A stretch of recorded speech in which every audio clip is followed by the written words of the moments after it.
Hello. Now it is coming. Hello. Hello. Yeah, it is there.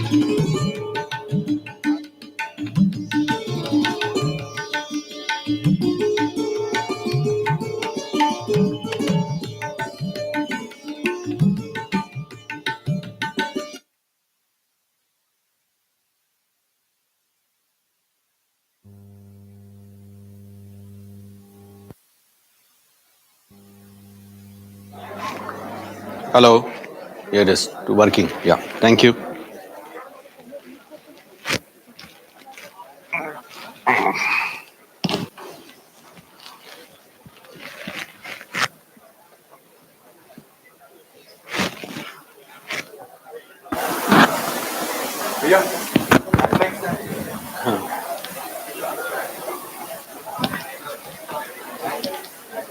मग इथे log in करतो जाऊ दे, आता मला स्टार्ट करते ना सेशन ते नंतर बघूया.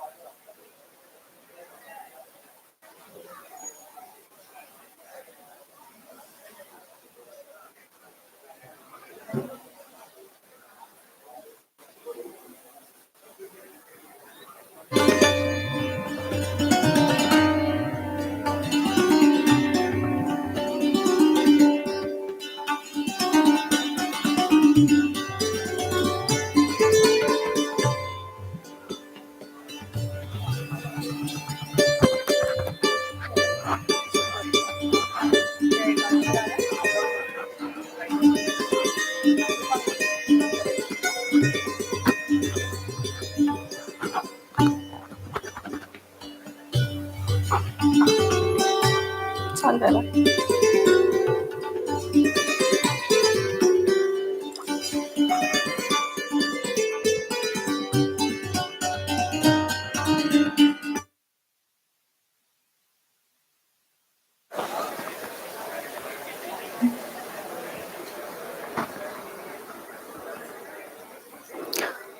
Good morning, everyone.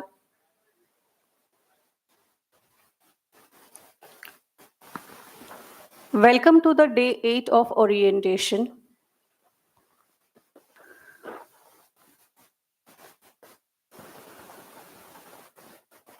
We are privileged as our today's speaker, Mr. Shrikant Shiralkar, is not only an engineer, but also an inventor, an author,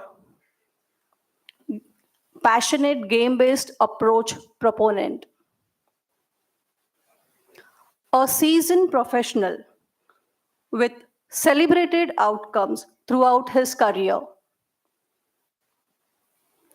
He has rich experience of two major industries. One is oil industry and another one is software industry. Out of 37 years of rich experience, he has spent almost 20 years in oil industry with Bharat Shell and Bharat Petroleum. Here, he was also the early adapter expert of SAP technology in oil industry. He was associated for 17 years in software industry with companies like TCS and Accenture. He is no doubt an tech enthusiast.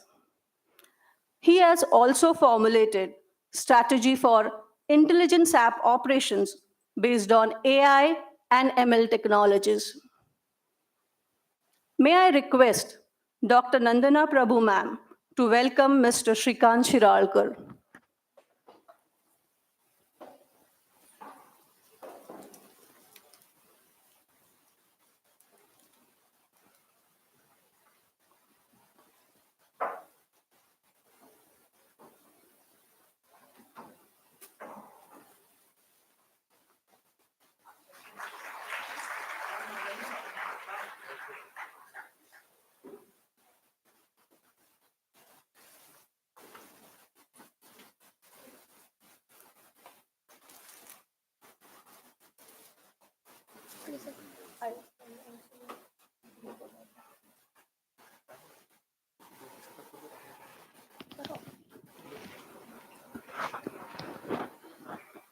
Along with along with Shrikant Shirarkar, we also have Dr. Priya Ghatwai. She has a PhD in material science and engineering from University of Virginia. She was one of the founding faculty members of Metallurgical and Material Engineering Department at Indian Institute of Technology, Ropar, Punjab.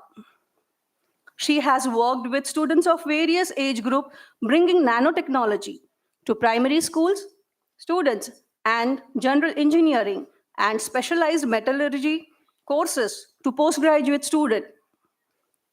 She is convinced that career building and character building should go hand in hand to help build a happy and inspired generation. So we welcome Dr. Priya Ghatwai. I'll request Dr. Priya Ghatwai to be on the dais.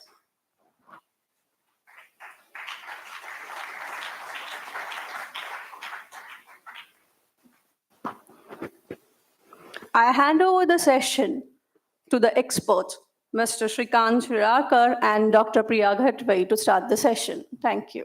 Thank you. Am I audible? Thank you. Good morning once again.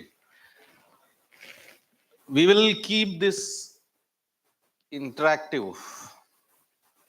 It will not be like I'll be lecturing, and the topic that we are going to discuss in next 2 hours is something that we are all preparing ourselves, including me. The world is changing rapidly, and that's where, if you read, we are living in a tuna world. Now, anyone of you who knows about this term or heard before, you can raise your hand. If you heard another term, which is VUCA.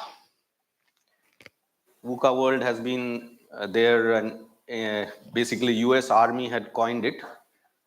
Tuna has been coined by World Economic Forum.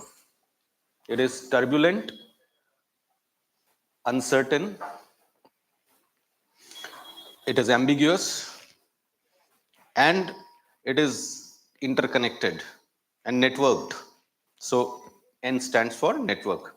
So we are living in a world where these parameters are impacting everything that we encounter. So in such a turbulent, ambiguous, networked scenario, the work is also changing naturally. So we will discuss that. And for that, I'll invite 4 volunteers from you. So who are willing to come onto the stage and partner this discussion? 4 people. If you don't raise your hand, then I will have to pick it up. Yeah. And there is an incentive, as Dr. Priya says. So you want me to pick up the volunteer? Come. That's great. Wonderful. 4th one. Thank you. So 2 you take on the left, 2 on the right.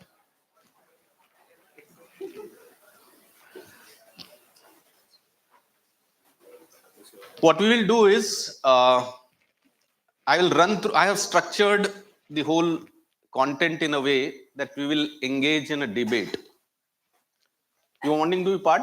Fair enough. Yeah. So what you will do is, once I present a slide, you will read the content, both of you, as a group, and then articulate what you have understood. And then, naturally, we will create a debate, and every slide, we will spend not more than 5 to 7 minutes, because there's a lot of content to be covered. Got it? All right. And for the audience, what we will do is, in the last 15 minutes, we will keep the subject open, and then we will discuss. Before I get into the future of work, I thought we will spend some time on these 4 years. You are going to prepare yourself for the corporate world, be it as an entrepreneur or be it as a employee of a corporate world. So what will change? For example, your exams, usually as a pattern, you appear at exam, you test, and based on certain curriculum, you appear at that exam, you score some marks, and then you get on to the next grade or next level of study. In the corporate world, you can equate that to annual appraisal, or in a startup world, you get a big deal, then you invite venture capitalists, and then you go into series A, series B, and so on. So in a way, it is going to be same. It's not that you are, after 4 years, your learning will stop. You will have to keep on learning, and more so in today's world. Why? We will discuss that. Okay. Now, like exam, then there is let's say curriculum. Now, curriculum here, you get a set pattern because of, let's say, legacy of what was needed by the industry. The academic institute used to chart it out, and then you used to prepare, and then you used to be ready for the industry to work in. As we are speaking, the world is changing rapidly. What was curriculum which was relevant for, let's say, 5 years back is no more relevant, because a lot of things are changing. For example, a few days back, one of the most popular, I wouldn't call it app, but something which has consumed the world and beaten all the records of previous, similar applications is Chat GPT. It's like Instagram took certain thing, certain period. I have the chart, I will show it up. Chat GPT has beaten that in, I think, 100 million in less than 1 month or 2 months. It's very clear that our world is changing. If you read one of the Israeli or historian, um, Yuval Noah Harari, he is strongly propagating that artificial intelligence has reached to a level that it could be a threat to the humanity. And in some other reports, they're talking about we are left with only 6 years to ensure that so-called, there's a term called super intelligence. Super intelligence is something that has surpassed collective intelligence of human beings, which means, and that if it is not aligned to the values and what we should be having it out of it, and it has started to, it has an ability to think and learn, and without actually, till now, they were, it was dependent on data to be fed. So human interactions, whatever happened on internet, every data is fed. They are able to process through a supercomputer, and they are able to churn out certain decisions. Now, with AlphaZero, if you heard about Google's story, it doesn't need that. It is beyond that. It can think on its own, which is scary. So unless that all we are all aligned and we are able to ensure that it is towards the benefit of the humanity, we are in a difficult scene. All right, enough of scare. So campus to corporate, one aspect is the world is changing, and you would have heard, particularly during pandemic, how work from home was a norm, and it was adopted in a very short time. So work from home, and like if I start the way I started to work in the industry, in somewhere around 87, 88 of, the office work was, first I started with a factory, cement factory. So I used to have, that concept is no more there, but a time, a card, that was at the gate. that I used to take out that card in a slot machine. I used to punch. Then there used to be date and time used to be punched. And based on that, my attendance and therefore my salary used to be given. That used to be called as a time office in the entrance. Today, with advent of technology, people as they walk in, their attendance is marked, or in a work from home, as long as you are on the screen, it's there. So things are changing rapidly. If you would have heard, there are companies which are nowadays going in for interviews which are based on demonstrated capability, no more on just your credentials of your degree. Like Amazon or Google or even Microsoft, they give you certain project assignment, you finish that, and then you get hired. That's the concept which was again very new. Previously, you have a very good grade, you have a history of good marks right from your higher secondary level.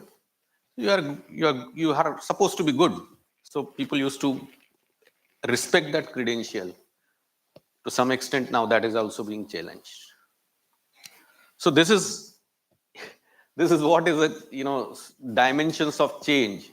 And now in the as you are preparing in those 4 years, if you are ready and every day engaging in a way, either with the subject or when you interact with your peer set, or you interact with various, let's say, reading various technology subjects, or all these developments, if you are able to constantly comprehend, analyze, and be ready, that will all make a very huge difference. Now I'll start into the our main focus of the today's session. Any question for the audience before I get into the structure of this presentation?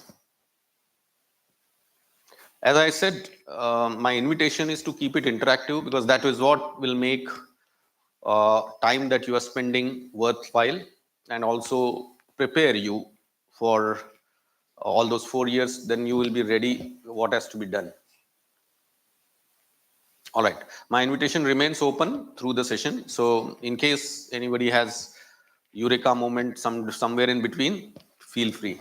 All right, so can I move to the next slide? So I'll run a video. Listen to the leaders very carefully, very carefully. Some of the inputs that they are talking about, it's a very small video. Some of the inputs they're talking about, for instance, in time to come, number of jobs that were created as a pattern till now is drastically getting reduced. What does that mean? It is going to be more competitive for you, because there will be very few jobs. I'm talking about the global scene. Global scene is, if it is competition at X level. In Indian context, where we are 1/6 of humanity with average age around 28, your competition is 10x for what the other kids in the rest of the world face. And hence, you need to be literally, on your edge to beat the rest of the world. All right, let's run the video. My belief is in the next 10 to 15 years, there's likely to be a net loss of jobs. That is because the speed at which routine jobs are being displaced will be faster than the speed at which new jobs will be created. Tasks that are repetitive in nature, that don't require deep thoughts, strategic, creative thinking, those are the jobs that are most in danger. And on the other hand, if we look at the longer term, maybe 20 to 30 years, That doesn't account for the many jobs that will be invented and created. But it's unfortunate that we can't quite predict what those jobs are. Just like if we went back to 1995 and asked me what jobs would be created by the internet, there's no way I would have listed Uber driver. So how do workers future-proof themselves for jobs that don't yet exist? We don't know what the specific new jobs are going to be, but I think we do know the kinds of skills that people are going to need. And some of those are soft skills in terms of knowing how to work with other people, in terms of knowing how to learn to do new things. And some of them are harder skills, whether that's in a particular industry, with a particular technology. What's going to happen when we have even more technology? And when the new technology displaces even more people? There are these narratives out there. If I get a little bit more education, I'm going to do better. And that's been the mantra for people all the way along. If you just get a little bit more education, there's a lot of people that have master's degrees that are now working in fulfillment centers and working in part-time jobs. Future-proofing is really what education was always supposed to be, right? It was supposed to provide you with the ability to be flexible, in essence, being employable. The number one reason consistently for enrolling in post-secondary education is to get a good job. But when you actually talk to college graduates, they are consistently telling us that they don't actually feel prepared for the labor market. So people are starting to wonder, is college worth it?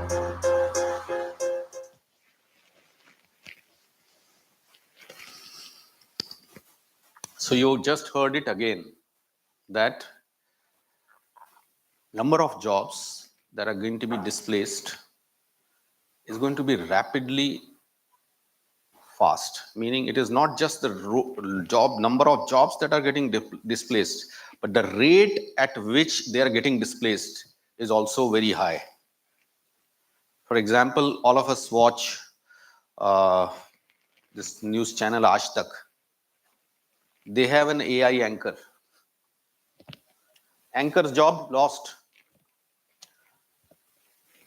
Lots of content creators, so-called creative people, which was a domain of human being, that we are intelligent, we are creative. You feed in something to ChatGPT, they can write a poem, they can write a story, they can create a novel. Where is that creative job left? With deep fake technology, so-called these actors which are in the entertainment industry, which are fetching huge premium, they can be out in no time. So it's not just the creative and the coding. If people thought that, we can code and computer cannot code, that's gone. ChatGPT can code, can give you, ask a code for a specific requirement, code is out there. What jobs? Security guard, there's security camera with alert and police directly on SMS, security guard out. Cashier, ATMs are already replaced many years back. So effectively, if you heard, there are 2 pointers in this video. There are soft skills and there are hard skills. Yeah, go ahead. Wait, where is the mic?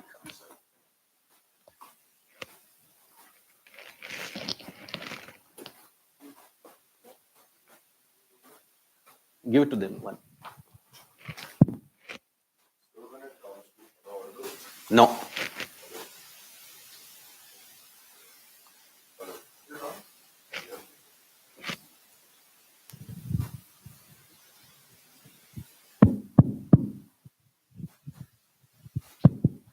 Hello. Yeah. So when it comes to probably ChatGPT writing stories and poems, aren't those based on stories and poems written by humans itself? So it really doesn't take over the job of a novelist or a writer. because that is still restricted to human imagination. I see it's a debate. Okay.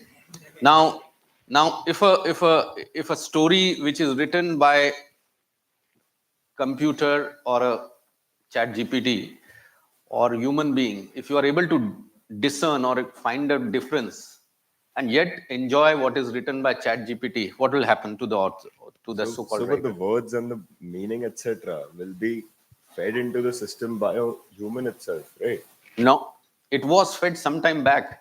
Today, that's what I'm saying. With Alpha Zero, the development, like Alpha Zero is more about the chess play. Okay. Now, they thought, particularly not even chess, Chinese, there was a, Chinese checkers. The, the moves that created, they were never created by any human for more than 40 years. So it is taking over very rapidly. What we are talking about, we are thinking we are talking about us as of today, but you don't know what actually has, where it is today. The scientist or the so-called computer specialist who created that, they, because it is artificial neural network inside, they have no clue what else it can learn, what else it can do. And that's what I was talking about. And jobs certainly are getting eroded. It's a no surprise. Yeah. Next slide. I read on a daily basis, and I understand that tropes are used a lot. So whenever a chat GPT or an AI will write anything, it will write about used tropes. Any new tropes will come out from human creativity. Creativity will be with humans for like at least long time. Like creative opportunities like artists, authors. AI usually uses things that are already present. New stuff which is not Okay. plagiarized by humans That's what won't I'm be there. trying to give you second, third time probably hint. Read and listen to probably Yuval as well. I think he gave it on, his lecture was on Frontiers on 29th of April this year. All right. The developments that have taken place are so scary. Only one saving grace, that these supercomputing developments are still in the control of large enterprises like Google or Microsoft. So far, you have not reached that a garage based some developments can take place, then it will completely go out of. Fortunately, it requires a huge computing power, and that's where it is in the still so-called control. All right, we'll start a debate now. After this, I just thought I'll lay some data points. You heard about layoffs. It's evident. Okay. And one of the most popular figure, like Mr. Musk, proved it in the Twitter when he laid off more than 50% of the staff, and Twitter is still running, and probably it could run profitably as well because of less cost which is going. Even the startup zone, which is entrepreneurial, the rate at which startup fail or don't take off is also very scary. So meaning, like, you engage, you invest your time, and you don't get either funding, and when you get funding you are not able to establish the proof of concept, or the hypothesis turns out to be fail. So it's scary. So what we need to do is the two pointers that they talked about. One is soft skills and one is hard skill. Hard skill will be much sharper now. For example, in chat GPT terms, we talk about prompt engineering. If you are smart enough, a good prompt will generate a result which is very accurate. A not so good prompt will generate something which is not so good. So that prompt engineering is becoming a new field. Like the example that I talked about is 1995. If somebody would have asked what will be the future job, he couldn't have predicted something like a Uber driver as a job. Today it exists. So same way, like drone pilots, it's a new job. It is getting created. There was something like a person who can run robo as a with a finger set, and probably, let's say, a surgeon with a skill that, there's a robo doing a surgery elsewhere in the world, but with wearing that gadget, if he can perform that surgery, that's kind of skill, and that surgeon probably has to be trained, or those kind of skills will be required. So there will be skills, but those skills, what it could be, is going to be very difficult to predict now. And that's where I thought I am equally on an equal level as you are. Little better, because only factor that I have is I have spent more than 35 years. I have also traversed a situation or a journey which, when I started, internet wasn't born. There was, we used to run with our internal correspondence. There was no concept of email. We used to write internal correspondence, and it used to go, and then used to be stamped, it is acknowledged, and so on, and carbon copy, like all those concepts. Today it is gone. It is all email with BCC or CCA, and all those concepts are there. Whereas CC stands for carbon copy, but actual physical, I have worked with the carbon copy in reality. All right. So world is changing. So I also changed, and I adopted. Just for uh, giving another data point around this, I'm a mechanical engineer, and when I was asked, I was in oil industry, as introduced. Around, I think it was around 95 when I launched Shell Gas in India, and somebody inquired about, will you take on this ERP? I said, what is ERP? The person tried to explain, and I let it go, because I was in the business side. And I said, okay, software, we will need, whenever we'll need, we'll think about it. Then he used the word SAP, and I didn't even give a blink about it, because I thought, this technology term and technical terms, I don't want to deal with it. So, and there, few years later, I was into SAP. I was leading one of the transformational programs for Bharat Petroleum in SAP. And then few years down the hill, I was having my patents and my books and articles on that technology subject. So I had to learn. I had to literally, get my, because I realized that world is going to be, and I'm talking about times when earlier it used to be called uh, electronic data processing unit, EDP unit. And for me, EDP was a side function. It was not like to be worried about. From that period, the ERP and it became, today, most companies, even Nike calls themselves a technology driven company. And that's a fact. The leading companies that you talked about, the top 500, if Fortune 500 companies you list, they are mostly software. So it is a technology world that you have to live in. Thankfully, I adopted to the changing world. And that's another invitation for you, that as you are preparing yourself, keep yourself flexible. If you heard that word, I'm repeating it, that you need to be agile to adopt to the changing scenario. Now let's hit the actual debate. Okay. Now, whichever slide will come, you will have to read both the teams, prepare your thought process. If both are aligned, it's okay. But I would love to have counter, reactions. All right. I'm more confident about them to counter you. So I'll first give you a chance. Yeah.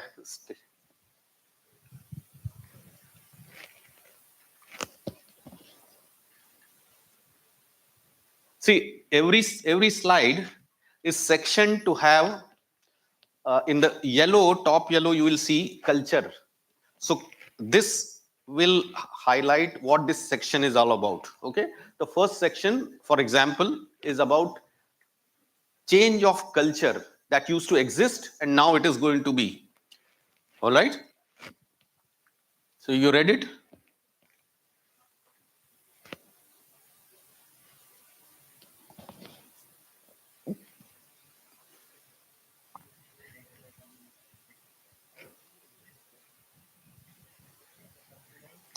Share whatever you you have been able to comprehend.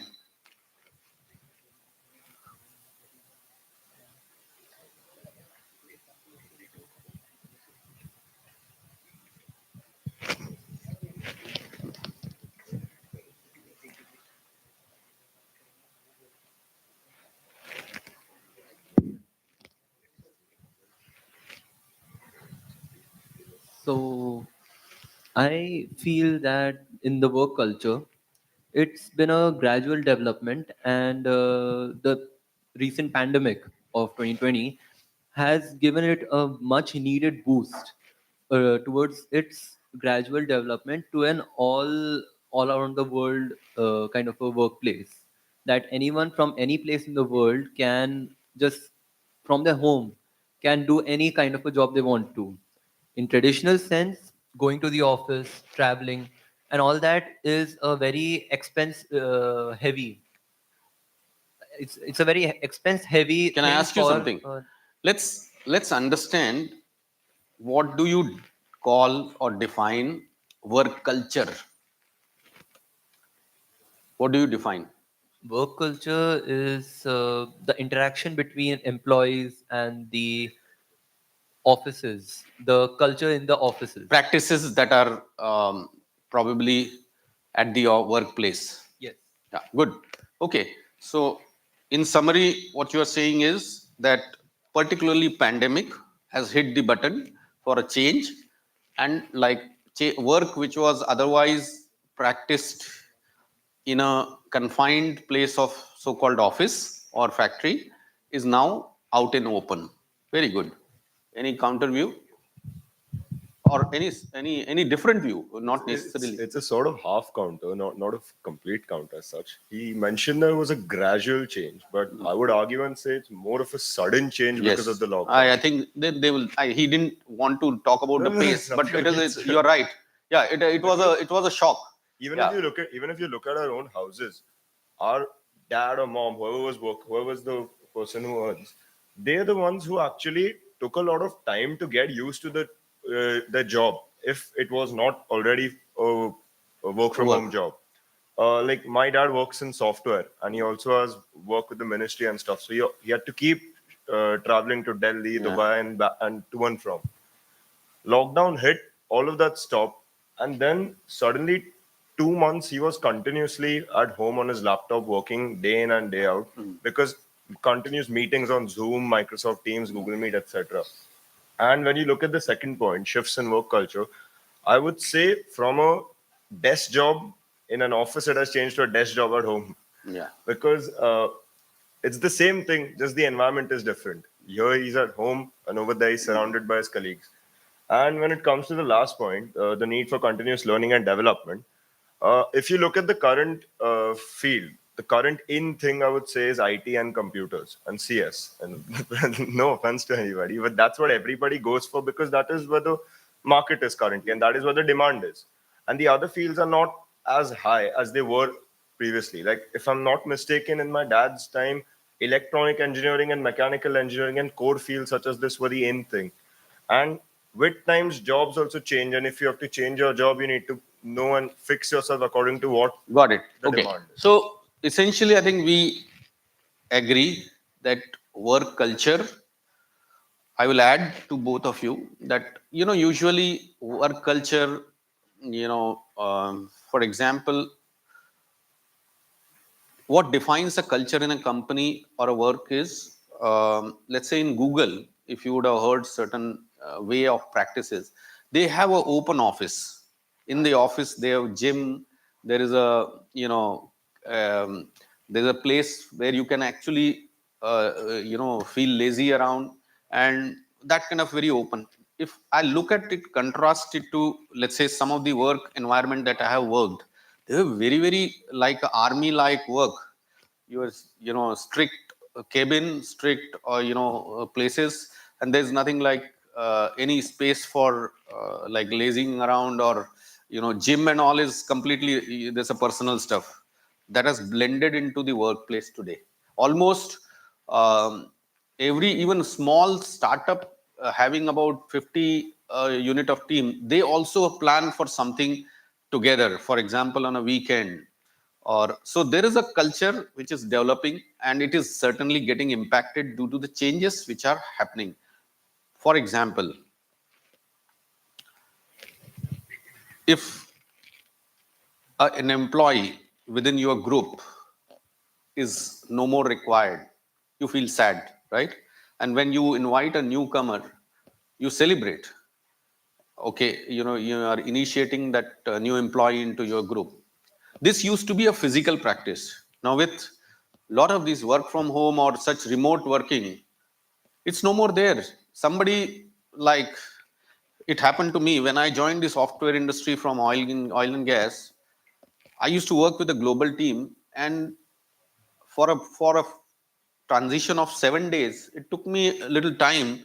That on the call, I don't know the person. I just know by the list that somebody named so and so joining from, let's say, US, and or somebody joining from Japan or Australia, and I just need to engage in an instant, as if that was my colleague and we used to work. This was not so. I was always accustomed of meeting means all people all around. I know the faces, I know the people, I am interacting. Here today, instantly, as he called about Zoom meeting, you are seeing all new faces, but you have to instantly act. And so what happens is, in such scenario, for one of the soft skill which you require to be at the topmost is communication. Your ability to empathize or ability to appreciate somebody in US along with somebody in Japan put together have a challenge. If at a certain point of time Japan is sleeping, US is awake, and you are mixing them. So when they are, even if they are joining from work, their home, you are actually getting into a challenging scene. And this, if you are aware, that is what is required, and that's where I'm talking about soft skill. All right, let's move to the next.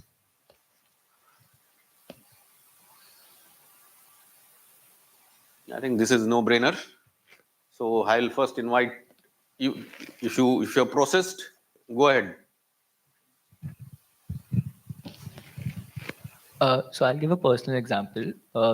One of my father's colleagues, his wife essentially works night shifts, All right. because she is, as you said, communicating with people in the US.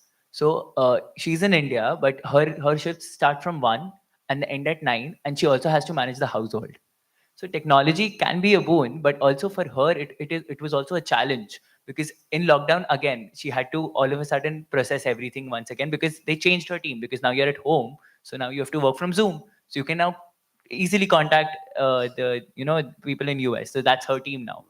So then again, that was a challenge for her. I remember we went to a trip together, and in Goa, we all of us are going to sleep, and she's opening up her laptop because she has a night shift. Good. So this is connecting to the earlier.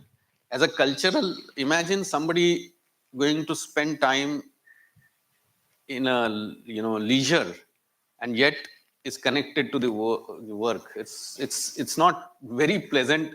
At least when I started career, there was a clear boundary. If I am on leave, there was no means to connect, because there was no mobile. Somewhere later beeper started. Beeper is that concept is come and gone very soon, but there used to be beepers, but then that period is also gone. So now you are 24 hours like you are tied to the work. Yeah, that's a sad part, and that is what is the impact of technology on our work. Yeah. I have a contradictory point to him, as he mentioned that for his aunt, for his aunt, it was a difficult task, like to join a meeting at midnight. But I'd say because of technology, it was easier for her.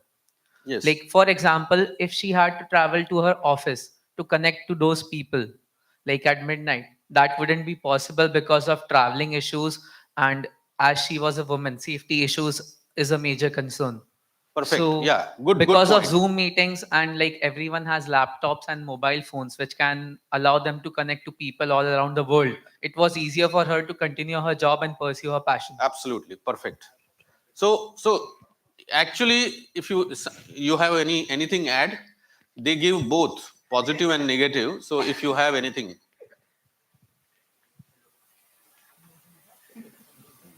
Yes, but in this, by communicating with them with office, she can also say no to the work because she was in holidays in Goa. No, I think now we are getting into, see, technology cannot enable you to say no. Technology is reaching out to you that, okay, you cannot come, there's security issue or whatever, but here it is, you can reach if you want to work. Yeah. All right. I have a point to make. Yeah, sure. So, as you said, that in the earlier days, while you were starting work, you had to write a letter and then get it stamped and all that. That evolved into beepers, as you again said. That evolved into workplace phones and everything. So, at this point, the lockdown gave us a lot of options. Absolutely. Okay, there was the rise of Zoom meetings and everything.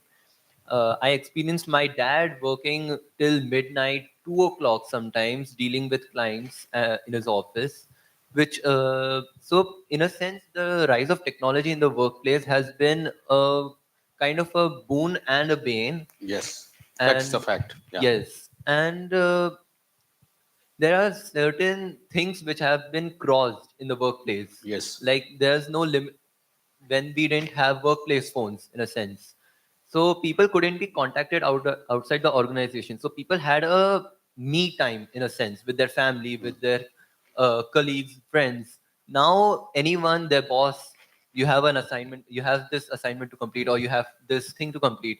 They can just call them. So Yeah. there's no me time left. Exactly. So that is what, so technology has changed the work. And I think I would want everybody to recognize one fact that simply change is okay. But it is not just change, is a pace of change is also accelerating within. I'm like, what, let's say if I give instance of uh, the technology that changed, let's say, my gate entry to my, seeing me took maybe 10 years to be adopted. But today, certain changes, for example, this pandemic is a live example.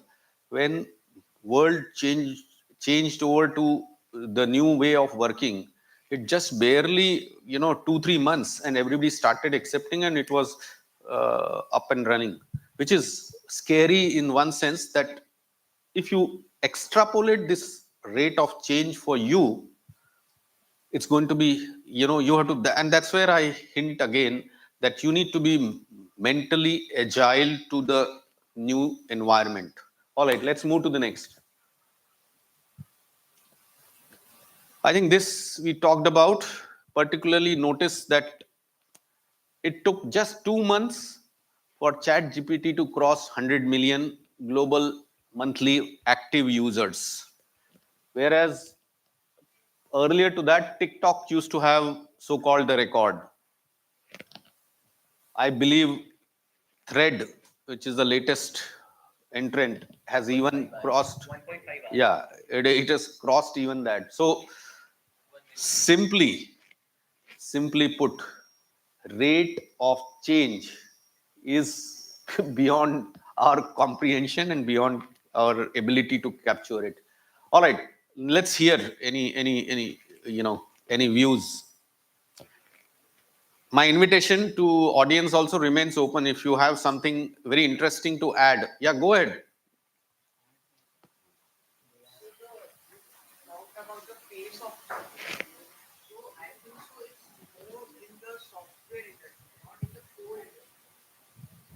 All right, I think I will have a lot of people to counter it.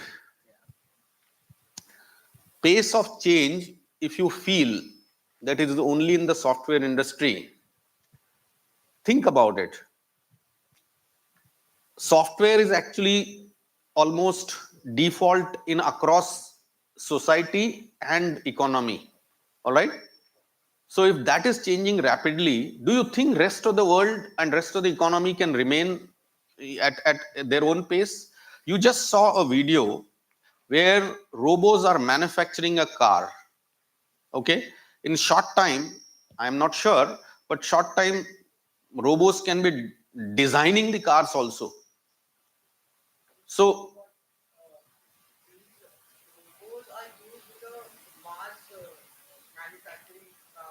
hmm.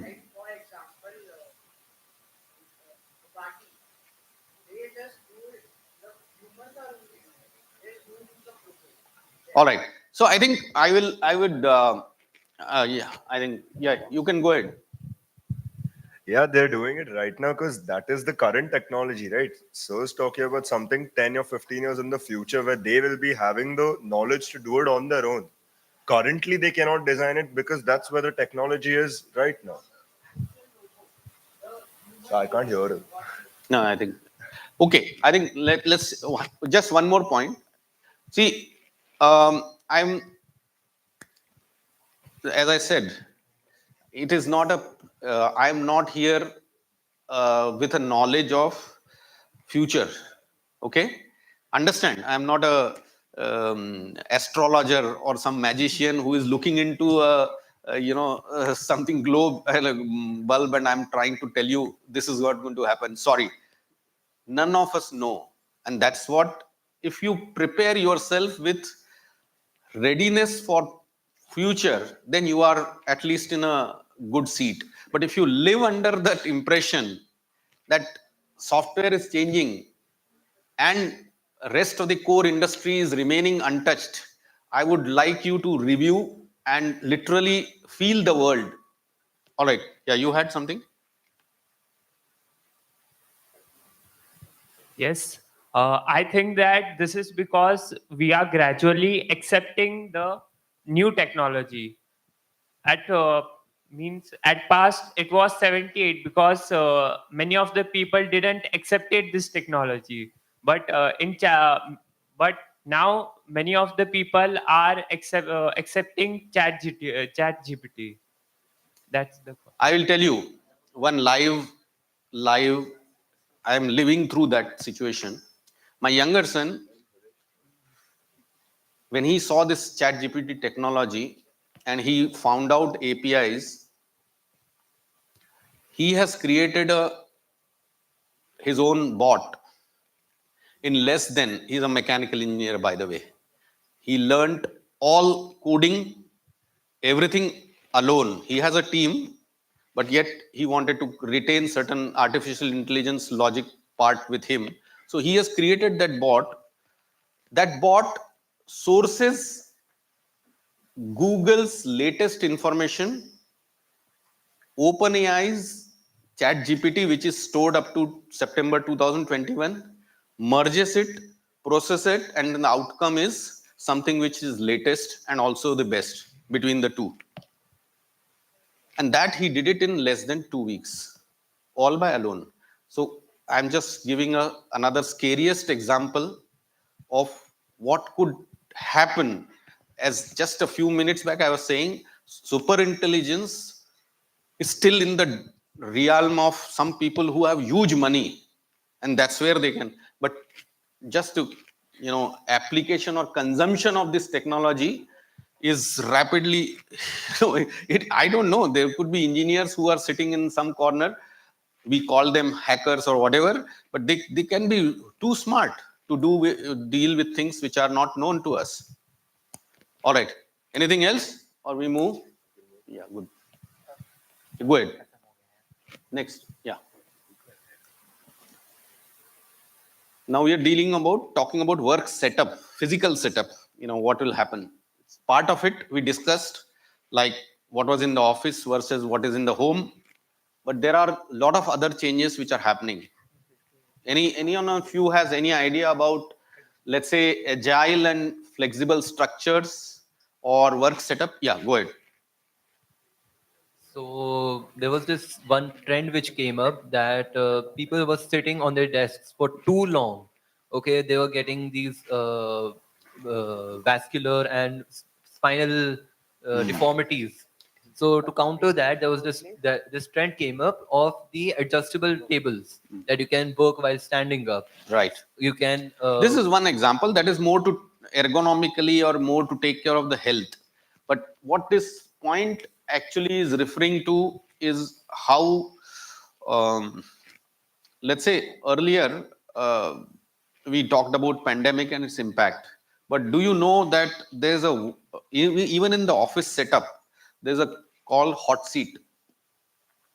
You heard about in a reality show hot seat, but hot seat as a concept, for example, TCS as a large software company announced that by 2025 there are going to be only 25% of the employees will be visiting the office. What it means is number of offices that they had are going to be drastically reduced. Only 25% of the people will visit. When they visit, certain period, certain weeks or certain, they will block their time, and as per the blockage and that schedule, they will be allotted certain seats. So it is not like a permanent cabin or a permanent seat. You will come and that particular seat is allocated to you. You work from that desk and you're gone.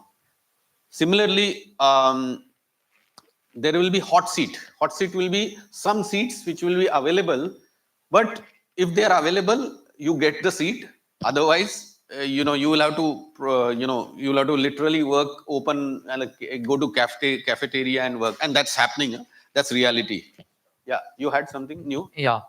As you said that TCS is adopting this by 2025. No, it is adopted. Okay, it's adopted. By 25, it will be a norm. Today, it is Sure. in transition. So I think this is a good idea because as the population is increasing and demand for land is also increasing, so people staying back at their home and working is like good thing because the offices won't be acquiring land to settle them like while working, and having 25% of the workforce in the office at a day will also like keep the traditional work culture going. Yeah, I will add one more thing. Have you heard about Upwork? Have you heard about there are concept of there are offices which are just giving you. It used to be as a concept used to happen 30 years back also. I remember Nariman Point used to offer address for company registration and with a phone and somebody to receive, and those days it used to be called PS number means you leave a message and that person will relay the message to you. So that workspace was not, it was a shell workspace. It was not like, but then on your visiting card or in your somebody for a postal correspondence, there used to be address, and that concept is almost now becoming a norm where there's a company, I'm forgetting its name, but they are offering exactly like that. That there's the address, communication, secretarial services will be all available, but this is most adopted by startups who do not have the capital and they run it on like that. So that is a change. All right. Yeah. So just to mention another advantage, rather adding to his point, workplaces at home will not only save land, etc., but it'll also reduce travel time, save travel time, and make a man more efficient. Absolutely. When it comes to their job. Yeah. And to add to your point, you can see many people working in Starbucks and Costa Coffee also. Absolutely. When they're not, they might go to a cafe nearby, have a cup of coffee, and sit on the laptop. Yeah. And The client meetings happen. Offer the plug points also. For Absolutely. Them to sit yeah. Correct. Yeah. Yeah. You and I live in an area where there's this concept of WeWork. Yes, WeWork. WeWork is the name I was trying to. And my dad actually uses that because he doesn't have the enormous capital to open his own own office, with multiple employees. So he uses that as an outpost kind of. I will give you another dimension of this. Is a physical workspace we're talking about. Nowadays, the employment arrangements or models are changing. What it means is, if you heard about Elance, a freelancer portal, or Upwork, as I mentioned, you publish your skill based on some consumer of your services. There will be a temporary, just for that project, they call it project, at least in some of the portals. You finish that project, you get paid, and you get rated as well. And based on your rating and past history, you start getting job. This is your entrepreneurial, you call it entrepreneur, or even larger corporate entities. They are also using these portals to hire skills, not employees, for quick jobs. That way, all their arrangements, employee-led arrangements, are completely reduced. And this type of work is gaining momentum. There used to be a time when these concepts were at least not adopted by large entities like TCS or Accenture, or at least wherever I worked. Nowadays, even they are picking up some people just for that work package. They call it work package. Gets delivered from this freelancer, and it's over and out. There is nothing like no employee-employer arrangement. Yeah. Yeah. So these guys talked about how travel and all, how it's an advantage, but we also need to realize that it also is a disadvantage to the, like they talked about how internet gave us Uber driver. The concept of Uber driver might become null and void because of AI. Yes. And also the travel and everything. The Mumbai, which runs on local trains, imagine a future where those are barren. Yeah. Because everybody's just working at home. True. All of that is kind of scary to just imagine, and the way and the pace at which we are going, it seems to be a near future rather than a distant one. Yeah. I will just, as a point, what he brought in forward from Mumbai perspective, I want to re-emphasize one point that I mentioned in the beginning, and I'm deliberately repeating it. While rest of the world is going to, particularly people like you are going to face X level of competition for the number of jobs that are getting available. For us, the competition is way higher than rest of the world, simply because one, we are the most populous country in the world, 1/6 almost of humanity. And not only we are 1/6, we are youngest. Average age of India is at 28 years. We are the most employable workforce in the world. And now adding that aspect which he was just mentioning, if the work that we used to be doing, for example, some years back, we got this BPOs and such stuff, which primarily capitalized on two aspects. One, we were, because the outsourcing came to India because we were available at a cheaper rate, and we had an English, which was like another advantage, and we could converse with the rest of the world, and we could do odd jobs, which was small jobs. We were not given the intelligent jobs, but we were given the more. So outsourcing became service, our lever and our demographic advantage. But today, the same demography that we have could pose a huge challenge, which could pose unemployment can be literally very, very scary. And that's where I'm just once again wanting all of us to be aware that we are actually dealing with something that I know there are initiatives undertaken by Government of India. They are very much aware about these changes and dangers, and there are initiatives which are taken, but we also need to participate and ensure that we are aware. Yeah, anything else? Yeah. So when it comes to slightly counter his point, when it comes to a world, maybe sometime in the future where there'll barely be any people working in offices and everyone will be working from home, I think that will be a very sad place because we will lose physical, social skills. Correct. And those which are taught in schools and colleges, they'll be rendered useless at the end of the day. I will give you another aspect. If you realize that as a child, up to 4 or 5, whatever, till the time child is not put to a school, the learning ability is at one pace, and there is a rapid level of cognitive abilities in that child when the child is put into a school. Why? Because there is a learning from peers. Just now, what I'm doing, deliberately making you people debate, is it's not that you learn only from reading a book or seeing a video or watching.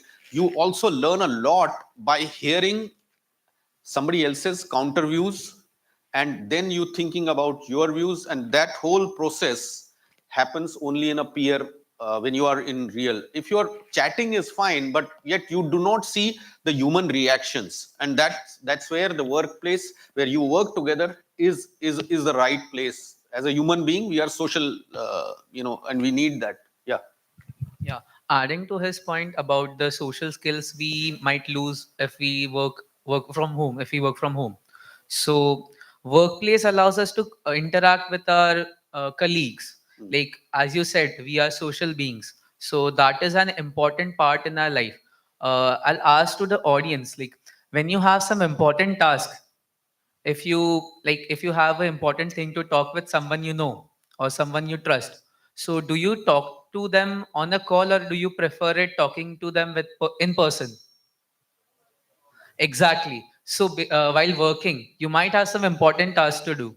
So like exempting the work from home culture, I'll prefer going to the office and then work like meet them and interact them in person. That would be more beneficial. Yeah, that's what I'm saying. So eventually, we need to recognize that we, as social beings, we need certainly we'll feel good when we celebrate in a crowd. Sitting alone, if I am just feeling okay, I have done this, you don't feel the sense of achievement. You celebrate it when there are people, and that's where we need people. All right, and that's where the interaction is important. Go to the next. So one of the this is where the skills and the education part, which is changing. I've just used one of the latest statistics on the change of adoption of new jobs and roles from World Economic Forum, and more so, I have highlighted something which is gradually becoming more critical as a skill. Now, I would like to hear your views. May I? Yeah. You talked about WeWork. So the first point, which is reskilling and adapting to changing job roles, that comes as a major this year because you'll be working with different companies who each have a different work culture and a different work expectation. Okay. Some companies will be fine with a medium average amount of effort that you put in, and some would require a lot, and some you would feel like, "Arey, haan, ye to chhote mein hi chal jayega." But to be able to adapt to that, and like it could change on a monthly basis, on a yearly basis, you do not know. The project could end early or it could end late. The income, which we had an established income, the job safety, it would kind of be lost because you'll only be be able to sell. The ability to sell yourself will be becoming more and more important. Absolutely. Anything else you want to add?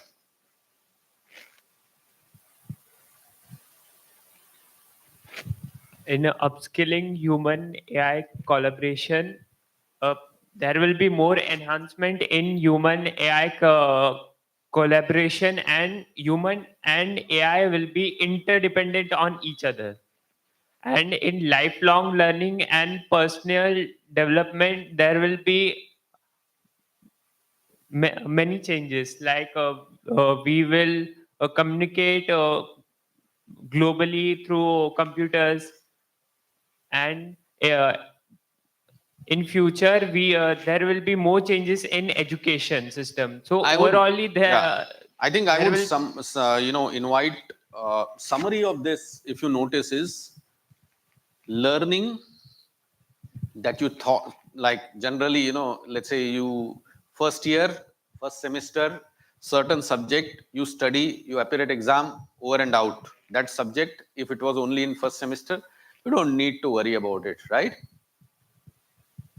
But now we are going to be in a situation that every day there will be new subject, every day there will be new test, and you have to continuously deal and navigate through that learning. So your ability to learn, as they say, lifelong learning has to be seeded right now. That your curiosity in you to challenge everything that you see, if it is not seeded now, try and inculcate through those 4 years that you should be curious, you should be challenging what you see. Just now, like we were debating about that, certain story which is created by Chat GPT. Is it giving me a sense of relief that this has grammatical errors? So my, as a human being, my authoring skill will still, because of that grammar, I will still be relevant. So understand that you need to learn and continuously improve. That computer is learning much faster than you. So you are actually competition in a way is that guy who's consuming all the so-called, and just to a little distraction from current point, but as they say, that all the influencers so far in the history that we have had, philosophers and leaders, what you call, be it like people like Mahatma Gandhi or philosophers like Aristotle and all, if you process all their influencing ability and put it together, if they shaped the humanity, today that supercomputer is likely to do that for us. Your perceptions are completely controlled by them. Your every voice that you today can be defaked. It will create your image can be completely created. Your physical senses, your like your so-called biometrics and all is duplicated. What else is left? It's all gone there, and that's where it is very scary. Yeah. So as you said that uses of AI, like introduction of AI into workforce, will cause big layoffs in companies. Happened already. Yeah, exactly. So this is a question to you actually. So do you think in future when governments will face that the huge population is not getting jobs and are like, maybe if they are not getting jobs, that will lead to no money with them, so they'll die of malnourishment.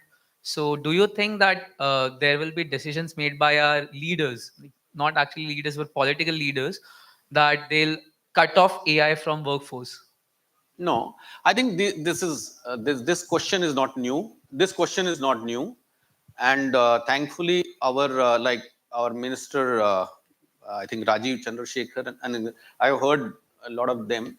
Everybody is sensitive about the challenge, and they are certainly engaging in a way that I think they're protecting us in the future for sure. It's not, and that's where, if you refer to a few initiatives like Make in India, or recently what has transpired with France, for example, I think, or just a few days back with UAE, what has happened, like our UPI getting popular amongst Japan, and this, there are developments that we are trying to be hub for the rest of the world. More so, again, to leverage that demographic advantage that we have, but we cannot leverage that if our kids are complacent about, not ready to learn, not ready to be agile, then you are actually inviting a trouble. And that trouble is what government is certainly sensitive about. They're trying to create a lot of forums. For example, drone pilot as a course is already there. All right. So how did it come? Because of obviously recognizing that need for such a demand. I had a point to add Yeah. to yours.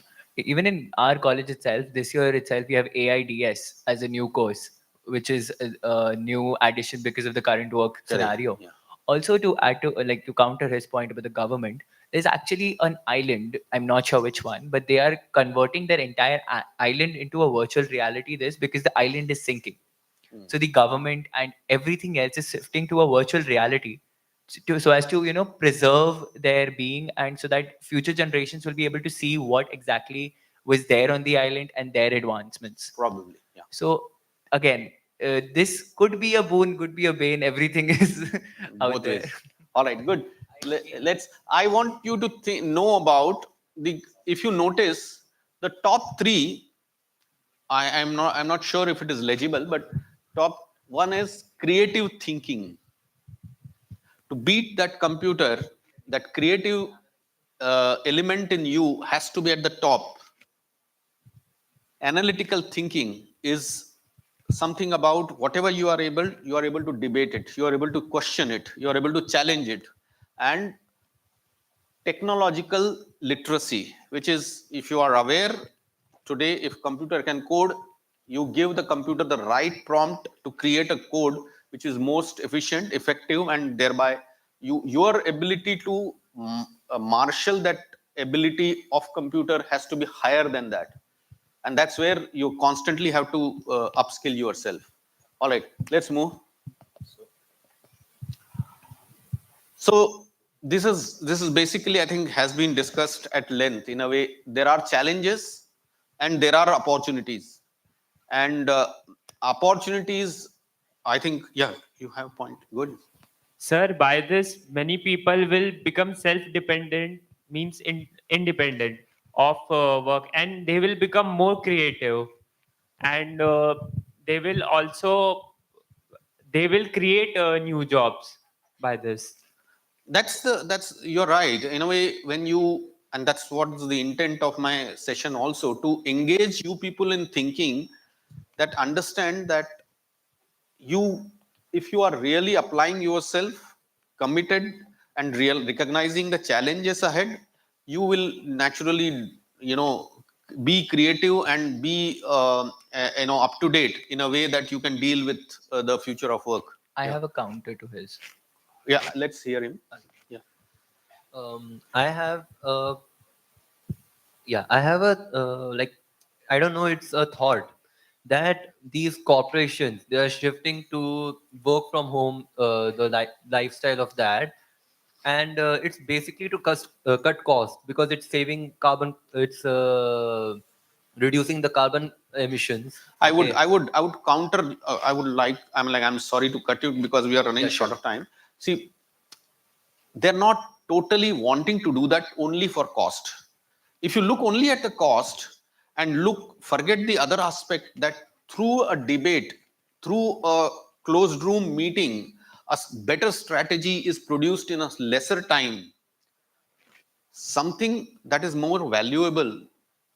If you are looking at only a cost and not looking at something bigger revenue source, then you might lose. So companies are not that fool.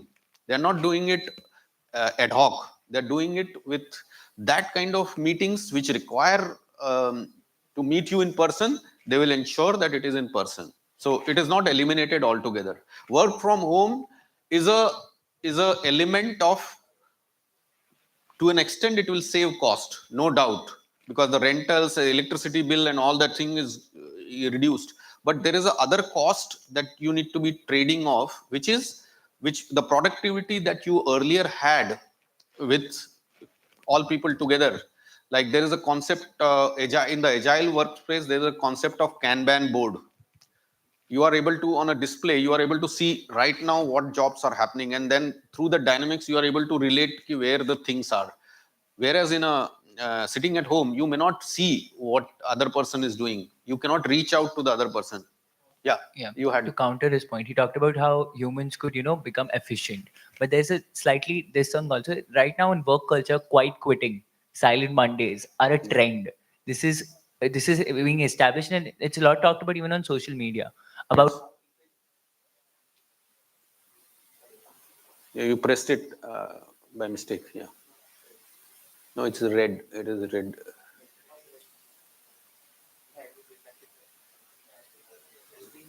The battery, it must have. You can speak loudly. So quiet quitting is where they stop doing that work which they used to as efficiently, and they toned it down because they're getting paid, but essentially they want to get fired because they don't want to work there. And silent Mondays are a new concept brought up by Gen Z itself, where because of the entire Monday culture, where I've just come from the weekend, so they'll give you lesser work on Mondays so as to increase productivity. Yeah. So that's all. Yeah, these are changes which are happening. Like the quiet quitting is a concept what has happened is people have realized that when you are in this world, you're not only as a money making machine. There's something that as a human being you have come here to experience as well, experience life. So enough of work, I need to go and explore the world. So then, yeah, so both, I'm like that. That's as a people are realizing more so now. I will give you a counter to some people which may have heard. There's a recent study. There's a recent study which is proven that with the proliferation of social media, because of your social, you know, let's say showcase, that I went to, let's say, Eiffel Tower, or I went there and all. What is happening is people are actually getting motivated to do that instead of, earlier, like, okay, I will be busy with, my work. People are wanting to go out, and therefore that slowly society is moving towards more less materialistic and more meaningful life. All right, I think let's move to the next slide. So there are, I would, expedite the process of this debate, or rather, there are ethics, there are biases, there are situations which are also emergent from the situation. For example, when we talk about same, AI, AI's hallucination as a concept, or AI's bias, because there is a data, and in the data algorithm, certain bias could be there, and that bias gets transposed into work is going to happen, or human bias as well. So all those factors, and along with ethics, require that all the key stakeholders, and as we, I think, debated about that, more so key stakeholders like government or the policy makers who deal with, currently, like in, I think Europe was one of the first one where they held a conference on how ethical use of technology, or more so AI, has to be ensured. It is not to be left to the open, and that's where a lot of policy formulations are already taking place. So stakeholders are sensitive and they are getting active. All right, let's move to the last. So here I will, just as a closing bracket, I will deliberately wanted to run a movie, very small clip on from the World Economic Forum, what they are prospecting about future of work. All right, quick run.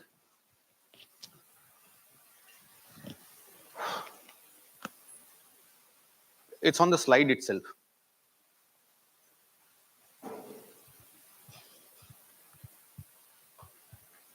No. Slide.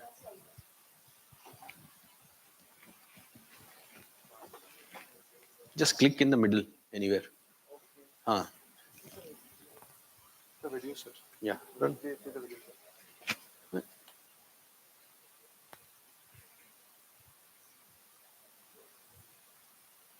Wait.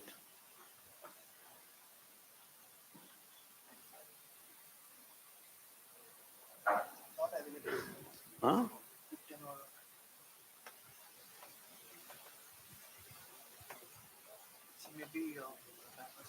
Leave it. I think the driver is not supporting. Anyway, if you happen to, search yourself, check for this video. They have given certain. The video covers new jobs which are likely to, which are in a way emergent. For example, drone pilot we talked about. Similarly, there were other creative jobs which are emerging, and that World Economic Forum, because they have a global perspective, they were sharing, and I was very keen that each one of you is aware what kind of possibilities are there, because today we can only prospect. All right. Now I think I will invite anybody from audience, if having any specific query or a comment to offer.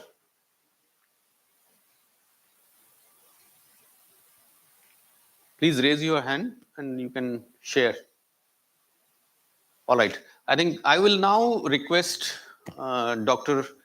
Priya Gatwai to I think share her perspective. She has been listening quietly for all the time. No, it's not starting. Yeah. Okay, I can do that.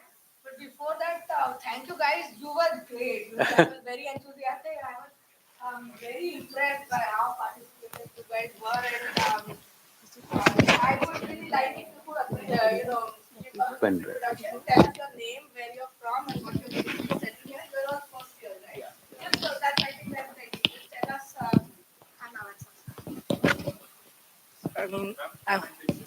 Can I just use that mic? So I just wanted to thank all of them and for their amazing insights, and they've been very participative, not passive. So I think that is really needed. And yeah, just tell us your name, where you're from, and what you'll be studying here, and anything else you'd like to add, maybe like your hobby or something. I mean, it's really nice. Like, you can say I really like coding or whatever it is. Just people can, maybe you can stand up so everybody can see you. You're sort of this wall here. So, and all of you are new, so maybe they haven't met you yet. So just stand up and tell.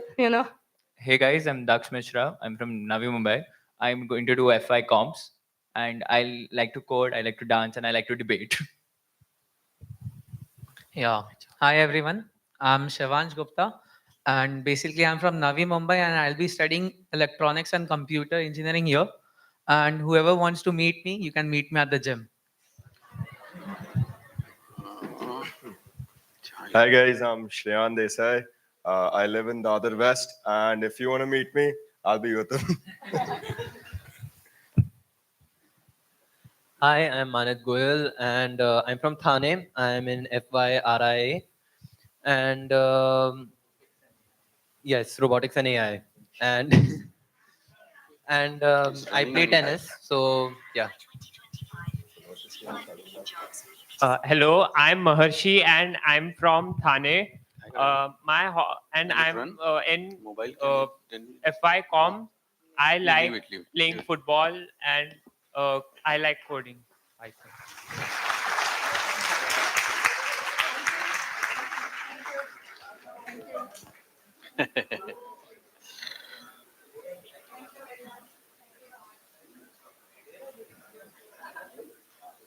So they can go back to the seat. Yes. No, they can. Thank you. Good talking to you. It was a pleasure. Thanks. Thank you. Thank you. All the best. I hope the intent of this creating debate was to have an interactivity so that your participation, active participation, would have, and more so, I was wanting to gain I didn't want to give you a sort of a lecture. I was rather keen to interact because the subject of this nature, where we are prospecting what is going to happen, which I may have certain insights, but not all. So each one of you can also contribute, and that was the reason of creating that kind of format of interactivity. What do you? So when I heard of this topic, future of work, I did what most people would do. I went to Google and I went to ChatGPT. I just typed in future of work. And what I saw there, wasn't what I wanted to say. I just got some boring, grammatically correct, but very boring content. And I was like, this is not what I want to say. So, we were just discussing that Aaj Tak, I think sir mentioned, has an AI generated news reader. I was just reading yesterday, Odisha TV also has Lisa. And, some university students in North Karnataka were so fired up hearing this. They all got onto this and, in their university campuses, all of them, now want to make their own, AI generated news anchor.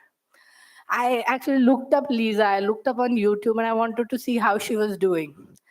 And she was speaking quite monotonously, and but what was impressive was, you must have seen in cartoon characters, especially low budget cartoons, the cartoon characters just going, and there's a voiceover which is actually saying those words. But here she's actually, if you look at this Lisa's lips, she's actually speaking as if like a human person would speak. So is that indicative of like a quiet takeover of that newsreader's desk? I don't know. There's although the newsreader's job was gone, there's an entire team which was now involved in creating and in maintaining this. And also this characters speaking quite monotonously, with all our flaws and defects, when you hear like someone speaking personally, it's an entirely different feel. And communication is not only words. You can see like when we are fighting with somebody on the internet, okay, like just leaving just comments there. The internet is a great place to get into a fight, because words are so open to misunderstanding. When we are actually speaking, there are so many elements. I'm using my voice, I'm using my eyes, I'm using there's my body language in addition to those words. And that is how we connect with each other. So that is a very important aspect. Now when we think about the future of work, is it like, brace yourself guys, the future of work is going to be here, just run for cover or something? It's not like that. This future, we are all part of this future, and we are going to help shape this future. Now you can see times are always changing, and change is something that is constant. Something or the other is always going to change. Let me give you a few examples from the field of education as well as from the work world. So a few decades back, maybe in the 60s or 70s, you didn't have as many girls as now, sitting in, in engineering classrooms. Um, and if you ask somebody, oh, you are an engineer, what is your discipline? Then there would be civil, mechanical, and electrical. Now you come to the 80s, you also have electronics. Now you come to the 90s, you also have computer science. And just, I was looking up what are the courses that are offered here.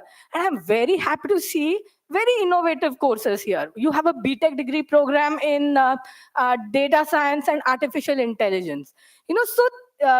Even education is rapidly responding to the changing times. And what I think is, change is constant. So just remember that things will always be changing. We cannot just stay, with blinkers on, not looking here and there. So I'll just give you now a few examples from the work world.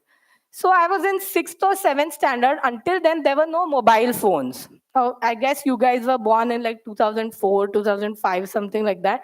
This is probably from the late 90s, okay? So there were no mobile phones. That means there was no, mobile phone, there weren't any stores selling mobile phones, and there weren't any mobile repair wala bhaiyas, and there is no Sunil Mittal with Airtel. There is no Ambani with Jio.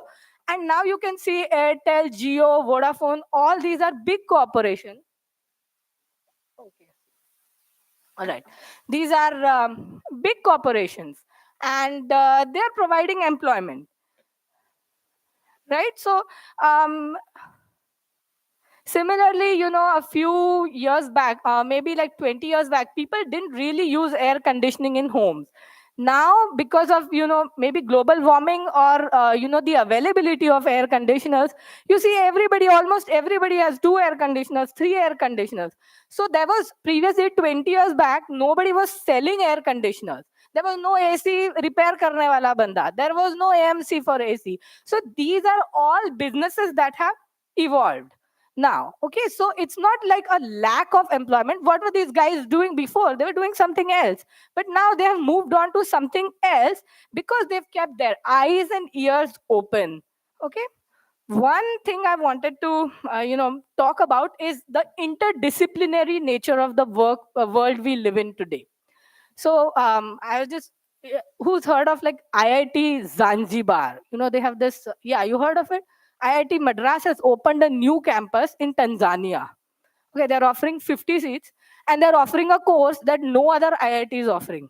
It is data science and artificial intelligence, same as what you guys got here. And the director of the institute is a lady from IIT Madras, and she isn't from data science, and she isn't from, she isn't trained in artificial intelligence. But she has enough adaptability, and she's from chemical engineering. And she is leading up that department. Who's heard of Sundar Pichai? Okay, let me see. Who's not heard of Sundar Pichai? Can you raise your hand? Okay, I don't see a single one. So maybe a volunteer will tell me who is Sundar Pichai. Yeah. Okay, great. Anybody disagrees with him? No, right? He's from Google. And what did he study at IIT Kharagpur? He studied metallurgical and materials engineering, same as I did. Okay. I didn't go to IIT Kharagpur, but I studied metallurgical and materials engineering. Okay, now who's heard of Manohar Parrikar? Yeah, who was he? I mean, he studied metallurgical and materials engineering at IIT Bombay. Okay, so he studied something at, yes, some. Okay, yeah, and also the chief minister of Goa. So he was doing something very different. Okay, and let me ask another question. Who's heard of Bhavish Agarwal? Yeah, anyone can stand up and tell me. Someone from this side now. Yeah. Anyone from here? One of the girls, please. Yeah, I would love to pick on one of you. So maybe you can just stand up, one of you. See, who's Bhavish Agarwal? Anybody? Okay, I don't want to trouble you. Ola, right? What did he study? CS, yeah, he studied computer science. What is he essentially providing? Cabs. He's helping you, get from one place to another. Now, I was just hearing the very lively discussion we were having, and people, one of the things was, if everybody is working from home, nobody needs to go from one place to another. But there could be other reasons to go from one place to another. You could go for personal meetings, or, somebody is having a baby and they need to go to the hospital, or, children need to go to school, or there are nurses, caregivers, daycare workers, teachers, doctors. They all need to go. There are some professions, maybe software, in software jobs, that's very easy to pull it off. But there are many other, avenues. Even now, you really need people to go from one place to another. And we'll get to the other part later. But he is essentially helping you get a ride, right? Like he's helping you find a taxi very easily, instead of like, and it'll come to your doorstep. You don't have to go looking for a taxi. Bhaiya, ruk ja, nobody's stopping. Okay. So this is a value addition.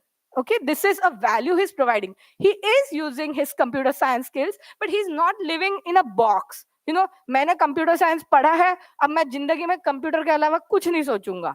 This is not the way. This is an interdisciplinary world. If you keep your eyes and ears open, you're going to be able to recognize, an area where you can actually contribute. So maybe Uber is already there, but everything works well with competition. And today, when I look at Uber and Ola apps, I'm seeing that Ola is giving me, a better experience. That might be different. Maybe somebody has a different opinion. And Ola is also getting into electric vehicles. So he has some bigger plans. And he is doing all of that with a computer science training. So with some basic training, if I have the adaptability, zeal to learn, and actually, a willingness to make it big, I'm going to make it big. Okay. Now, who knows who is Dipinder Goyal? Okay, Dipinder Goyal. One guy who knows Dipinder Goyal. You can just look it up if you don't know. Zomato, right? Who's used Zomato? Yeah, you've used Zomato. Maybe you'll use it more often if you stop living at home, start working. So the thing is, what has Dipinder Goyal studied? No. He has studied math and computing at IIT Delhi. Okay, so he is using his computer skills to actually get you a meal. Like you want to eat dosa, at 12 in the night. He is able to help you get a dosa. These are human needs. And he is actually able to fulfill those using IT. So this is keeping your eyes and ears open. And you can see there is a fortune to be made if you keep your eyes and ears open, just like these guys. For example, people are not going to stop eating, that we know. So any innovation we come up in the food segment, maybe it could be digitization could help it, automation could help it, whatever it is. For example, take Haldiram. Okay, Haldiram is a bhujia wala who came from Bikaner several years back. He was just sitting in one shop making frying bhujia. Okay, and some people of Bikaner will love that bhujia se bahut badhiya hai. Okay, now everywhere, when I was in the US, even the small grocery stores, not even small grocery stores, even like the upmarket regular grocery stores are stocking Haldiram bhujia, Haldiram Navratna mixture, khatta meetha mixture, everything. They have all of that. So you can see you have so much potential. And what is that? Okay, you have a basic recipe for bhujia for Navratna mixture. Ab iska aage kya karna? You can scale it up. Okay, you can automate the whole process. That requires IT skills. You have to market it up. Now today you just Google bhujia, or you put on Amazon bhujia. From tomorrow, every day you are going to get different snack recommendations. Okay, because they found out that you are interested in snacking. So that is why where AI is coming into the picture. Digital marketing, you'll start getting more and more ads. Like I looked up this future of work. Every day in my Google news feed, I'm getting like very interesting articles about future of work. I was thinking, how do they know like I'm into this topic? And that's because of AI. So you can see that the training that you're going to get here has so many avenues. Just use your imagination, be creative and open, not in a box. And also a lot more people are leading very sedentary lifestyles, right? Do you agree? Yeah, like more and more people are just doing desk jobs, sitting at their desk all day long. And what do they end up with? They end up with obesity. Great. Anything else? Yeah. Can you be a little louder? Lifestyle. Money, did you say? No? End up with a lot of money? Huh. They end up with back issues. Anything else? Huh? Stress. They end up with stress, like from sedentary lifestyle. Okay. They get heart diseases. They get acidity and gas. Okay, you're sitting that long 8 hours without taking a break, you're going to so many health issues are coming up.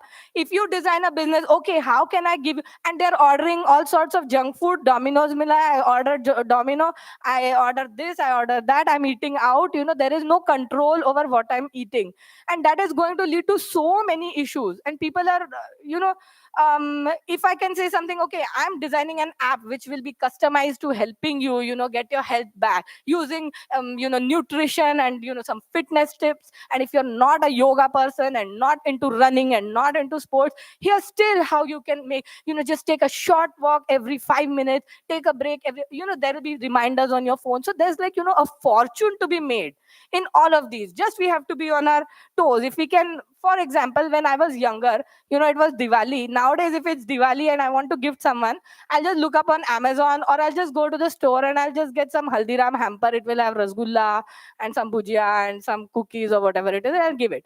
When I was younger, actually, I'm from Nagpur, and what people would do for Diwali was every single household, they'll be making shev, they'll be making chakli, they'll be making chivda, they'll be making laddu, they'll be making some barfi, they'll be making 7 or 8 things, and they'll invite people over.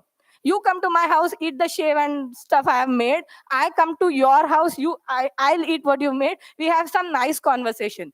I can say, this is a great concept. I can actually provide employment to hundreds, if not thousands, of ladies who are looking for work and cannot go out of the household. It will taste very authentic. I say, I am designing this app which is catering to these homemade traditional Diwali snacks, or for Holi, whatever it is. In North India they have some gujia and whatever it is. So you can just identify festivals and create homemade this thing, and have hampers and sell it. Use digital marketing, use the latest trends, social media, AI, use all of that to market something and bring an extraordinary experience to people. So the sky is the limit if you use your imagination. And I'll give you another example of an interdisciplinary approach. For example, I think a couple of guys here who were, on the desk right now, they're from commerce. They're not from IT, but I really liked, how they were thinking. So it is an interdisciplinary world. Was that? Oh, okay. I'm sorry about that. Well, okay, you're all from engineering, not from commerce. Okay, bye. Okay, anyway. So now I'm saying like you cannot like separate life from work. All of that has to be integrated. For example, just think about transportation, okay? Like transportation is such a major issue wherever we need to go.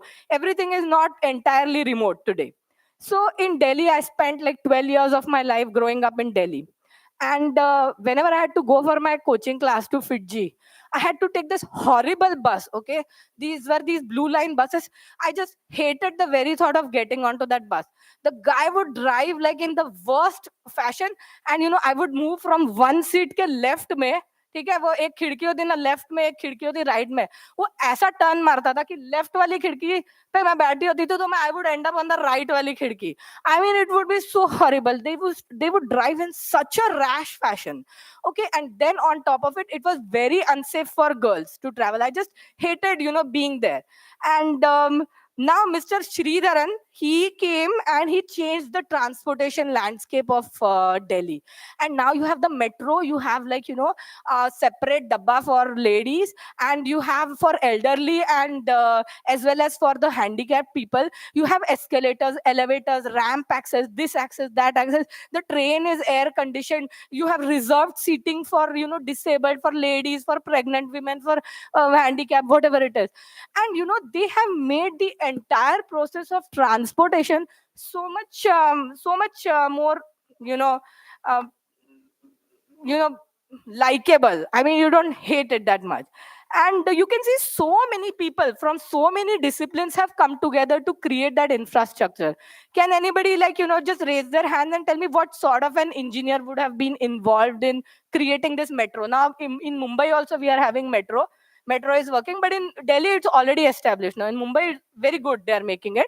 But can anyone just think what sort of engineers or what sort of people, maybe like from the last row, this last row, I'm seeing some people here. Can you just come up with 3 or 4 different kinds of engineers who would have been involved in getting this metro set up? Someone from the very last row.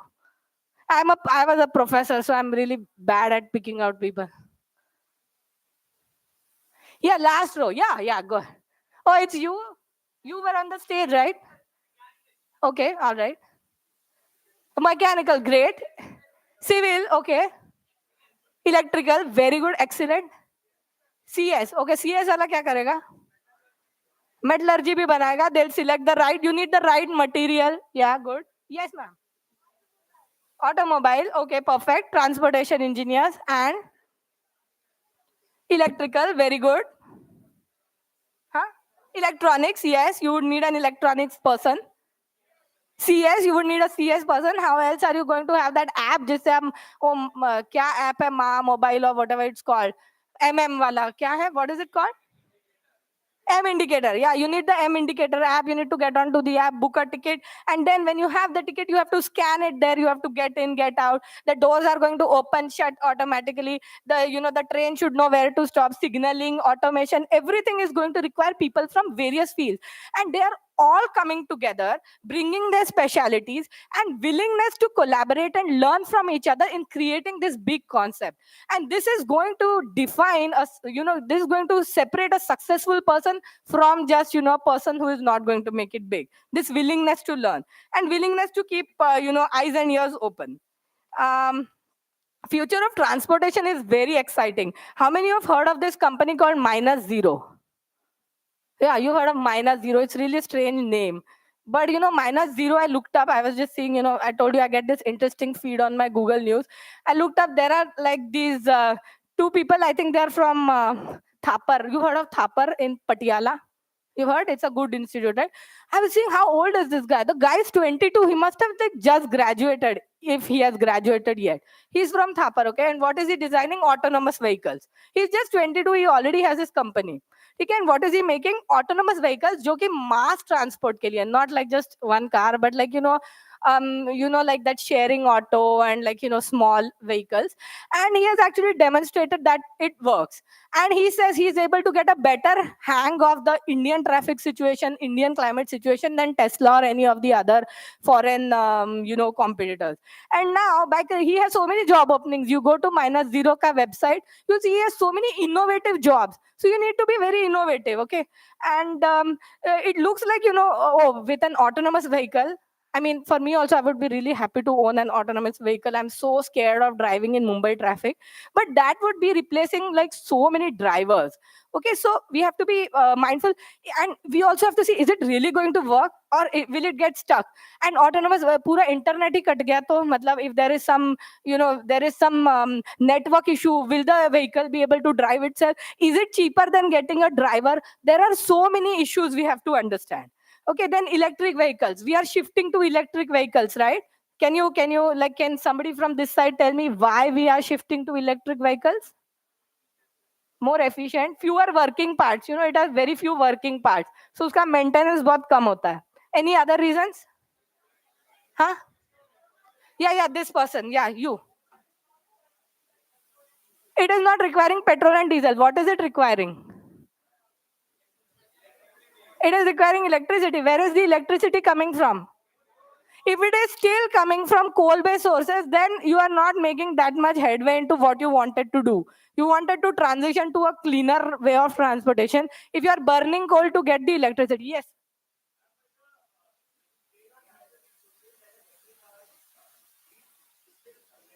Yeah, it's still lesser, but for it to be like, significantly lesser, you have to switch from a coal-based, fuel economy. Then you have to look for alternate sources of fuel. People are looking to green energy sources. So there are so many different avenues for you to explore. And I'll just, I'll just try to be a little bit quicker. We were talking about like remote work.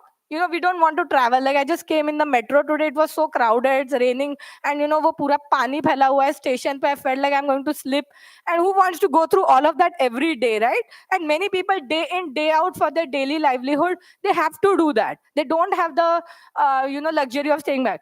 But you can see that for people with disabilities, people who have little babies or toddlers to care for at home, people who have elderly people to care for at home, people who are differently abled, it would make the world of a difference if they could work from home.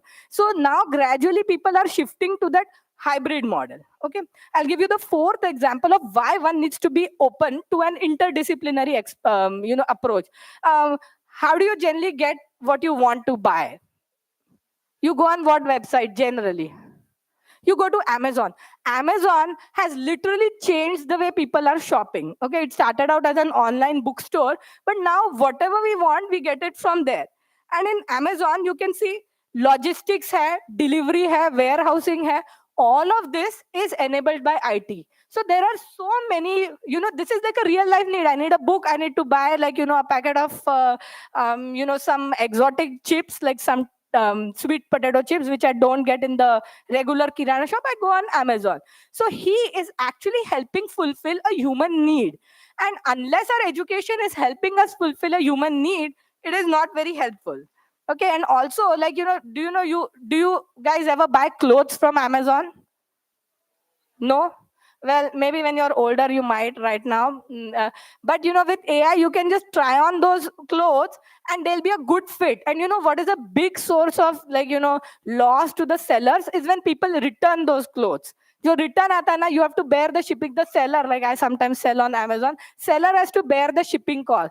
So it's going to be really helpful for people selling on Amazon. If I just use an AI tool and it helps me try on the outfit and I say, yeah, this is a good fit. So you can see that there is like unlimited possibilities with AI, with digitization, with automation, which are going to contribute to the human experience. Okay. So I'm just going to end now. We know that from the pandemic, we know like the pandemic, it can bring life to a standstill, right? Who's experienced that? And in Manipur, they are having some riots. Anybody knows that? And what they did was the internet ban kar diya.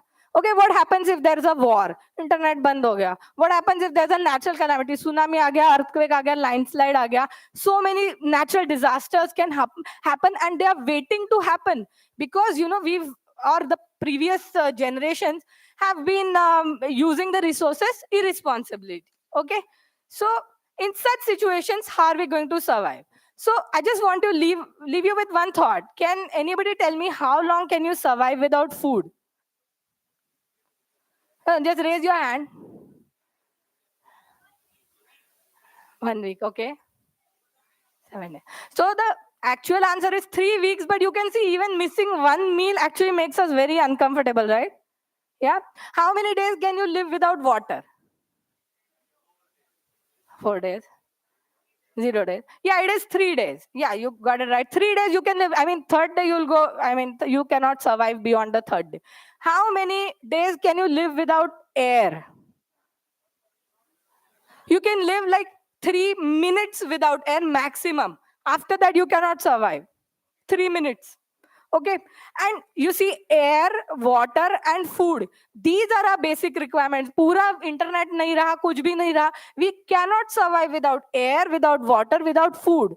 And these are the very things that have been impacted the most by man-made progress. The soil, uske wajah se the food is now contaminated, GMO food hai, and water is being contaminated by all the effluents from the factories. The air is being contaminated from our industries. These are the very things that are being impacted. So if all the digitization, if all the automation and all the AI that we have cannot be used to enhance the human experience, then I would argue there is no use of it. Because essentially, like you were discussing, we are social beings, right? And you might know that there is like an increase in the number of autistic kids. You know what is autism? You heard of that?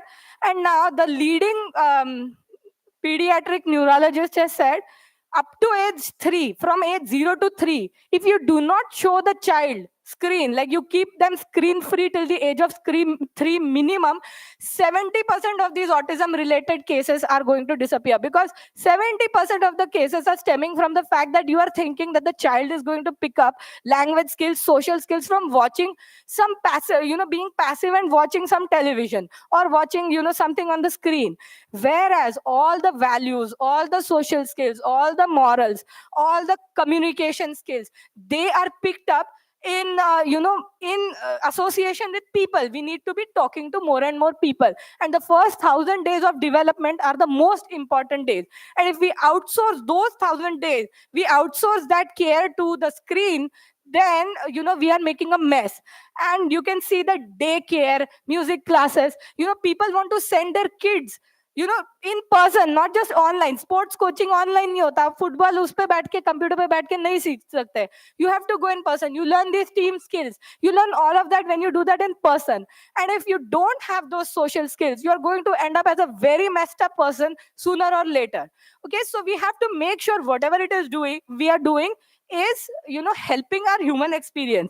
And now we are here for 4 years. Okay, what do we want to do in these 4 years? Okay, these 4 years we can actually spend on thinking about what am I really good at, okay, and what difference can I make. And I'm going to repeat it. This is the very last point I'm making, so just bear with me. I know you guys are hungry, wanting lunch, but just one last thing is that what am I really good at? Some people are like, just it sticks out like, oh, they're really good at playing the guitar. But for many of us, it's not that obvious. And if we focus our 4 years on discovering, our good qualities and, our strong points, and see, what difference can we make, instead of just being passive, yaar, koi to naukri lagi jayegi, then actually, along with personal development, we are also able to positively contribute to society, nation, and to the whole world. And that is, I think, something that will help distinguish Indian youth from the rest of the world. So I bring this to conclusion. Thank you so much.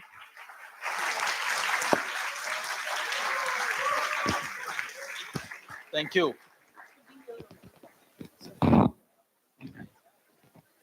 Hello. Thank you. All right. I think comes to the close of the session. I hope it was even more interactive in the later part. All right. I know we have overshot the time. I had thought about keeping some 10 minutes at least for any discussions or thoughts. So if you have any pressing, idea to share, please raise your hand. Else, we can close the session. Anyone? All right. Thank you. Thank you so very much, especially for the 5 people who helped us, navigate through this topic of future of work. Thank you all. All right. Bye.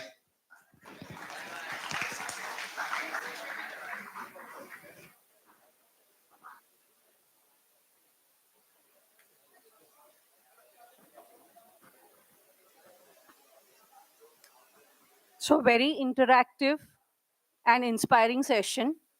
So we thank our distinguished speakers for an inspiring session. So now may I request Dr. Nandana Prabhu ma'am to present a letter of appreciation as a token of our love to Shrikant Shiralkar, sorry.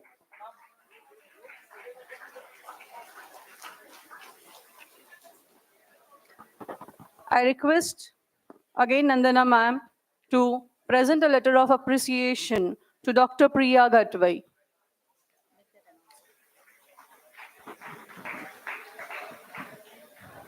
Students, you can see on the screen the alumni panel discussion. So you can go to the respective rooms according to your branches. Please make a note of the room numbers where we will be starting the alumni session. AIDS, 5th floor, B507. Computer in the auditorium itself. EXCP, 2nd floor, A202. EXTC and CCE would be in A225. IT would be in B113. And mechanical and RAI would be in A315. Please be seated.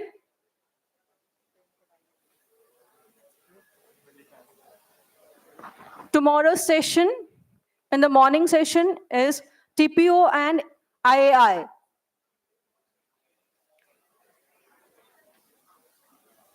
Then, after TPO session, that is training and placement and industry interaction, academic interaction, there will be another session, expert session on self-defense in the auditorium itself. And later on, there would be a session on maximize your LinkedIn profile. And that's it for tomorrow's schedule. Please move after your lunch. Please move to your respective rooms. Thank you.